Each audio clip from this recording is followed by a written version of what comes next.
আজ সারাটা দিন বৃষ্টি হবে। আকাশে কালো মেঘের মিছিল দৌড়ে চলেছে।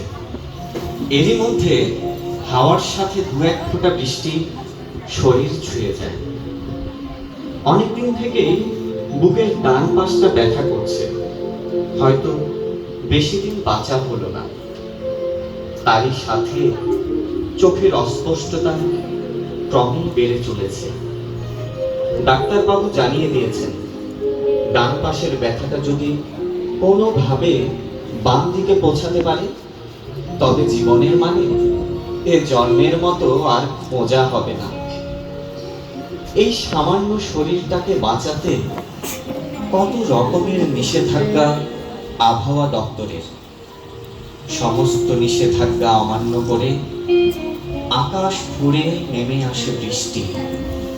নিজেকে বাঁচাতে ছুটে যায় টিএসসির করিডোরের আঙ্গিনায়। আমার মতো অনেকেই বাঁচাতে ব্যস্ত নিজ নিজ শরীরটাকে। কোথাও এতটুকু ফাঁকা নেই যেখানে আমার শরীর ঠাঁই নেবে। এরই মধ্যে আমারই পিছনে একটি নারীর কণ্ঠস্বর। এই যে একটু সরে দাঁড়াবেন, বৃষ্টিতে একেবারে ভিজে যাচ্ছি। সরে দাঁড়াবার ইচ্ছে আছে, কিন্তু এতটুকু জায়গা নেই। তারপরেও অনেক ধন্যবাদ এতটুকু দাঁড়াবার জায়গা করে দেবার জন্য। ধন্যবাদের মানে বোঝেন? ওমা, রাগ করলেন বুঝি? নিতান্তই আপনার সাথে প্রথম পরিচয়, নইলে নইলে দুটো কথা শুনিয়ে দিতেন, এই তো। মনে করে নিন অনেক দিনের চেনা। মন জানে মনের কত রং, চোখ জানে চোখের কত রং। বাহ, সুন্দর লাইন তো। আপনি বুঝি কবিতা লেখেন? না, কবিতা লিখি না, পদ্য লিখি। দারুণ বললেন। পদ্য যারা লেখে তারা দারুণই বলে। না, বিশ্বাস করি না। একটা বিশ্বাসের জন্ম দিতে অনেকগুলো অবিশ্বাসের জন্ম দিতে হয়। আপনার নামটা কিন্তু জানা হলো না। Same to you. অধরা। সাধন। সাধন, এবার চলুন বাইরে যাওয়া যাক। আকাশের অস্থিরতা তো কমে গেছে। এখনো কিন্তু দু এক ফোঁটা বৃষ্টি। সব কি আর একসাথে আশা করা ঠিক? সাধন, আপনি কোন দিকে যাবেন? আমি আমি বামপন্থী। আপনি? স্বভাবত বলতে হয় আমি ডানপন্থী। পৃথিবী গোল, ডিমের মতো। আচ্ছা বলুন তো, ডিম কি গোল?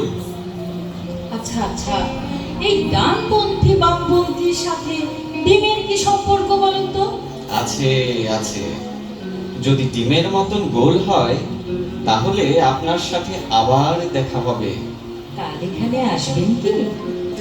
যদি পদ্য লিখতে না বসে। আচ্ছা শুনুন, পদ্য শুনবার জন্যও কিন্তু একজন শ্রোতা চান। বিশ্বাস করি, আবার এও বিশ্বাস করি যে একজন শ্রোতার কাছে কবির দৃষ্টি ঝাপসা হলেও কবির কাছে তা হয় না। আচ্ছা, আপনার কথাতে পদ্য ছাড়া আর কিছুই খেলে না বুঝি? দেখুন, কবিতা শুনতে ভালো লাগে। ভালো লাগে?